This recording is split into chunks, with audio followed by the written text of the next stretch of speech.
Chariots of the Gods by Erich Von Daniken. Narrated by William Dufris. Copyright 1968 by Erich Von Daniken.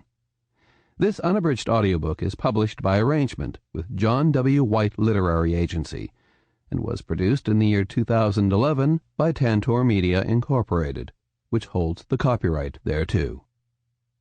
Keep listening after Chariots of the Gods for a bonus interview with author Erich Von Daniken. Forward. It was more than a quarter of a century ago, in February 1968, that my first book, Memories of the Future, was published by Akon, a German publisher. I had written the book 2 years earlier, but rejection letters from publishers fluttered on my desk with great regularity. Sorry, not usable for our program.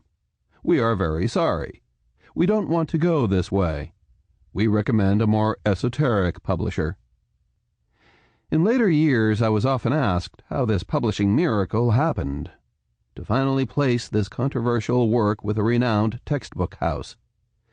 Today, I can finally confess, with outside help and a little discretion. I met Dr. Thomas von Randau, then the science editor of the weekly Die Zeit, in the summer of 1967. He leafed through the neatly typed manuscript, examined some of the peculiar pictures, and decided, "This is not for us. You have to publish it as a book." And how does one find a publisher? Dr. von Randau puffed on his pipe, looked me straight in the eyes. "I do know a publisher.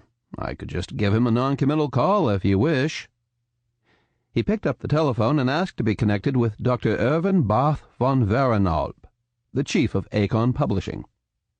The blood rushed to my head. After all, I knew what Dr. von Randau could not know. My manuscript had already been turned down by Akon. Naturally, the ensuing conversation stuck in my gray brain cells. "I have in front of me a young Swiss who wrote a totally mad book. But the guy is not mad. Maybe you should listen to him yourself." The person on the other end of the line wanted to know if I could come to his office promptly. Could I? I told myself that the boss of a large publishing house could not know what his junior staff had earlier decided about my manuscript. The deal was closed after lunch with a young editor.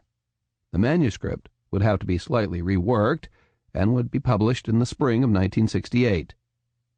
We only had a conflict about one point. Memories of the Future is... Sample complete. Ready to continue?